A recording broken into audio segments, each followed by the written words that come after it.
روزے کی نیت کا طریقہ، روزے کی نیت کا کیا طریقہ ہے؟ کیا روزے میں زبان سے نیت کرنا ضروری ہے یا دل میں نیت کر لیں تو وہ بھی کافی ہوگا؟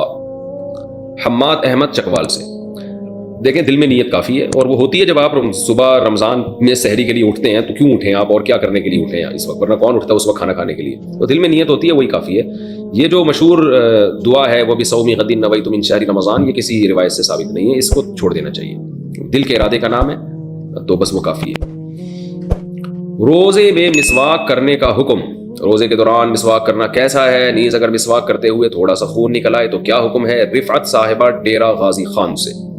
روزے میں مسواک کرنا نہ صرف جائز ہے بلکہ سنت ہے۔ آپ صلی اللہ علیہ وسلم بہت کثرت سے روزے میں مسواک کیا کرتے تھے، اور اگر خون نکل آئے تو اس کو تھوک دیں، نگلنے کی اجازت نہیں ہے۔ روزے میں زوجہ سے کتنا تعلق رکھ سکتے ہیں روزے کے دوران؟ یہ ذرا حیا کے خلاف مسئلہ ہے لیکن بہت زیادہ پوچھا جاتا ہے تو میں بیان کر دیتا ہوں۔ اگر کوئی روزے کی حالت میں زوجہ سے صحبت کر لے تو کیا حکم ہے؟ بخزادہ دبئی سے، اگر روزے میں زوجہ سے صحبت کر لیا، آپ نے انٹرکورس کر لیا، تو 60 روزے لگاتار رکھنے پڑیں گے، روزہ بھی ٹوٹ گیا، قضا بھی کرنی پڑے گی ایک، اور 60 روزے بھی لگاتار رکھنے پڑیں گے، یہ کفارہ ہے اس کا۔ اور اگر انٹرکورس نہیں کیا تو پھر جائز ہے، البتہ اگر کوئی مرد زوجہ سے تعلق کے دوران جو ہے نا مصاحبت کے دوران ڈسچارج ہو جائے تو مرد کا روزہ ٹوٹ جائے گا، لیکن کفارہ لازم نہیں ہوگا، قضا لازم ہوگی اور گناہ بھی ہوگا۔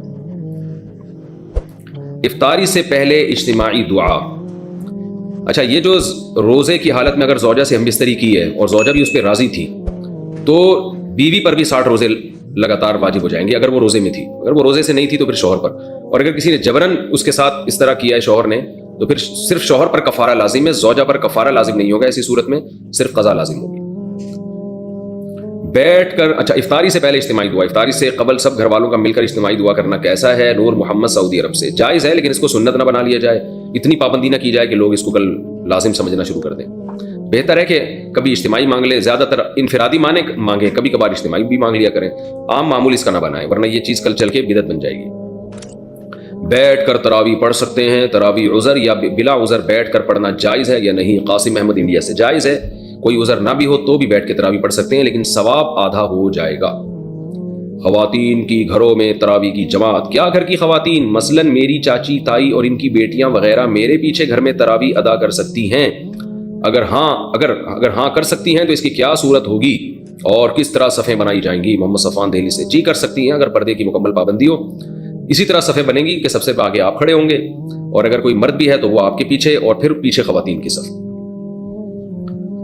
عورت کا تراویح کی امامت کرنا، کیا لڑکی تراویح کی امامت کر سکتی ہے جبکہ پیچھے صرف خواتین ہوں؟ نیز اگر پیچھے لڑکا بھی کھڑا ہو جائے تو کیا حکم ہوگا؟ محمد تسلیم اختر انڈیا سے، تراویح میں خاتون کو امام بننا خواتین کا یہ مکروہ ہے، ناپسندیدہ ہے۔ پورے دور نبوت میں ایک واقعہ ہمیں اس کا ملتا ہے کہ امی عائشہ نے خواتین کو نماز پڑھائی تھی، بیچ میں کھڑے ہو کر، آگے نہیں کھڑی ہوئی تھی وہ، لیکن پھر بعد میں حضرت عائشہ سے بھی یہ منقول نہیں ہے اور صحابہ میں سے بھی یہ منقول نہیں ہے۔ تو اگر یہ سنت عمل ہوتا یا جائز عمل ہوتا تو صحابہ میں اس کا رواج ہوتا، تو اس سے پتہ چلتا ہے کہ اس پر کو صحابہ نے فالو نہیں کیا، اور خود امی عائشہ سے بھی یہ ثابت نہیں ہے کہ وہ بعد میں جو ہے باقاعدہ پراپر اس طرح سے جماعت کی نماز کراتی ہوں۔ تو اس لیے علماء نے لکھا ہے کہ نماز تو ہو جائے گی کیونکہ امی عائشہ نے ایک دفعہ پڑھائی ہے نماز، تو نماز تو ہو جائے گی مگر یہ طریقہ مکروہ ہے، ناپسندیدہ ہے، تو اس لیے خواتین کو چاہیے کہ وہ امامت نہ کیا کریں کیونکہ یہ اسلاف میں ہمیں یہ معمول نہیں ملتا اس کا، بلکہ مرد ہی امامت کرے اور خاتون پیچھے کھڑی ہوں۔ بعض خواتین کہتی ہیں ہم نے رمضان میں قرآن دہرانا ہے، تو وہ نماز کے بغیر بھی دہرایا جا سکتا ہے، سن کے بھی دہرایا جا سکتا ہے۔ باقی یہ کہ اگر خاتون کے پیچھے کوئی مرد کھڑا ہو جائے تو اس کی نماز تو بہرحال نہیں ہوگی کسی قیمت پہ بھی۔ زکوٰۃ کن چیزوں پر فرض ہے؟ زکوٰۃ کن کن چیزوں پر ہوتی ہے؟ کیا صرف کیش پر ہوتی ہے یا گاڑی وغیرہ جو استعمال میں ہو اس پر بھی زکوٰۃ ہوتی ہے؟ ریحانہ صاحبہ کوئٹہ سے، زکوٰۃ 4 چیزوں پر ہوتی ہے، اس کو یاد کر لیں۔ کیش اماؤنٹ جو آپ کے پاس ہے اس پر بہرحال آپ نے زکوٰۃ دینی ہے، تھوڑا ہو یا زیادہ ہو۔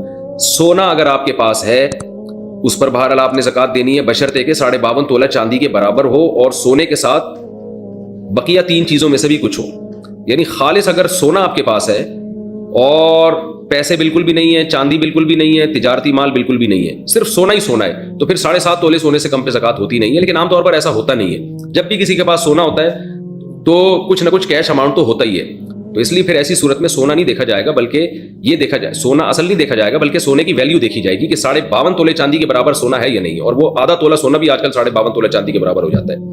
تو اس لیے دوبارہ بتا دیتا ہوں، 4 چیزیں دیکھنی ہے: سونا، چاندی، کیش اماؤنٹ اور سامان تجارت۔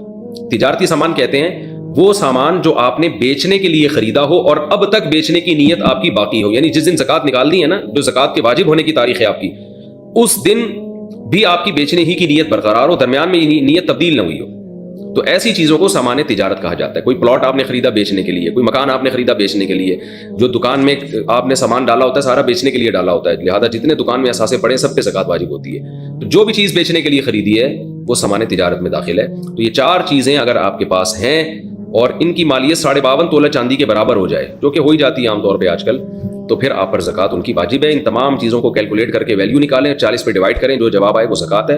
فوراً دے دیں، 2-4 دن بعد دے دیں، فقیر کا انتظار کریں تو کہ جب کوئی مستحق ملے گا اس وقت دے دیں، لیکن حساب اسی دن کا کرنا ہے آپ نے۔ سگے بہن بھائی کو زکوٰۃ دینا۔ بہن یا بھائی کو زکوٰۃ کن صورتوں میں دے سکتے ہیں، ان کن صورتوں میں نہیں دے سکتے، اگر ان کے گھر میں ضرورت کی اشیاء ہوں تو کیا حکم ہے؟ خالد صاحب پشاور سے۔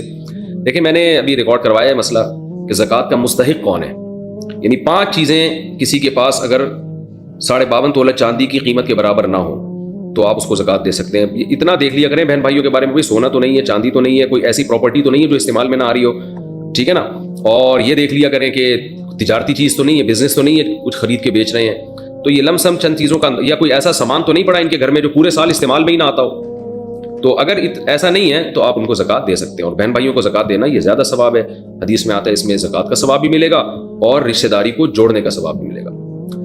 سسرالی رشتہ داروں کو زکوٰۃ دینا، کیا ساس سسر یا سالے کو زکوٰۃ دینا جائز ہے؟ عائشہ صاحبہ پشاور سے۔ جی اگر وہ غریب ہے تو سالے کو زکوٰۃ دے دیں آپ، سالے، ہو سکتا ہے سالہ اسی بہانے کچھ ٹینشن دینا کم کر دے تو دے سکتے ہیں۔ ساس کو زکوٰۃ دے دیں، لیکن ساس کو اگر آپ نے یہ کہہ کے زکوٰۃ دی نا کہ یہ زکوٰۃ ہے تو ساس کا ساس پنا اور بڑھ جائے گا کہ میری بہو مجھے زکوٰتیں کھلا رہی ہے، بلکہ آپ نے اگر ساس کو زکوٰۃ دینی ہے تو گفٹ کا نام دے کے دیا کریں۔ ساس سے کہیں کہ آج پتہ نہیں میرا کیا میری محبت جاگ اٹھی ہے، آپ کا بیٹا مجھے، یہ اگر کہہ دیا کہ آپ کا بیٹا مجھے بہت محبت دیتا ہے تو وہ تو الٹا کام ہو جائے گا کہ کیوں دیتا ہے یہ میرا بیٹا، تو ساس کو آپ نے یہ کہنا ہے کہ آپ بہت اچھی ہیں تو یہ میری طرف سے آپ کو گفٹ ہے۔ تو یہ خوب سمجھ لیں کہ ساس کو اگر یہ کہہ دیا نا کہ آپ کا بیٹا مجھ سے بہت محبت کرتا ہے تو اس سے ساس خوش نہیں ہوگی، وہ ٹینشن، رپورٹیں جو آج کل آ رہی ہیں وہ یہ ہے کہ وہ ٹینشن میں آ جائے گی۔ تو بس یہ کہہ دیا کہ اس سے کہ بھئی یہ جو ہے وہ، اچھا یہ کہہ دیا کہ آپ کا بیٹا میرے ساتھ اچھا سلوک نہیں کرتا تو بھی ساس کو ٹینشن ہوگی کہ میرے بیٹے کی شکایت کر رہی ہے، اور اگر یہ کہہ دیا آپ کا بیٹا مجھ سے بہت محبت کرتا ہے، اچھا سلوک کرتا ہے، تو شکایت ہوگی اپنے بیٹے سے یہ کر کیا رہا ہے۔ تو حکیم الامہ نے لکھا ہے کہ ساسیں کسی حال میں خوش نہیں ہوتی، بیٹا بہو سے اچھا سلوک کرے تو ان کو ٹینشن شروع ہو جاتی ہے، اچھا سلوک نہ کرے تو ٹینشن ہوتی ہے۔ لیکن میں بار بار بتا دوں، یہ میں ان ساسوں کے بارے میں بات کر رہا ہوں جو میرا کلپ دیکھ نہیں رہی ہیں، سن نہیں رہی ہیں، یہ ذہن میں رکھیں، اور جس ساس تک بھی میرے اس کلپ کی خبر پہنچے گی میں اس کے علاوہ والی ساس، اس کے علاوہ ساس کی بات کر رہا ہوں۔ ایسا نہ ہو کوئی ساس ٹینشن میں آ جائے، مفتی صاحب میرے بارے میں ایسا کہہ رہے ہیں تو آپ کے بارے میں کہہ نہیں رہا، میں آپ کے علاوہ کے بارے میں کہہ رہا ہوں۔ بہرحال ساس سسر یا سالے کو زکوٰۃ دی جا سکتی ہے اگر وہ غریب ہیں، لیکن جب عزت دار لوگوں کو زکوٰۃ دینا تو زکوٰۃ کا لیبل نہ لگائیں، اس پہ گفٹ کا لیبل لگائیں، دل میں زکوٰۃ کی نیت کریں، دیتے ہوئے آپ تحفہ کہہ دیں اس کو۔ فلیٹ اگر کرائے پر دیا ہو تو زکوٰۃ کا حکم۔ میرے پاس ایک فلیٹ ہے جو میں نے کرائے پر دیا ہوا ہے، اس پر زکوٰۃ کا حساب کیسے ہوگا جبکہ اس کا کرایہ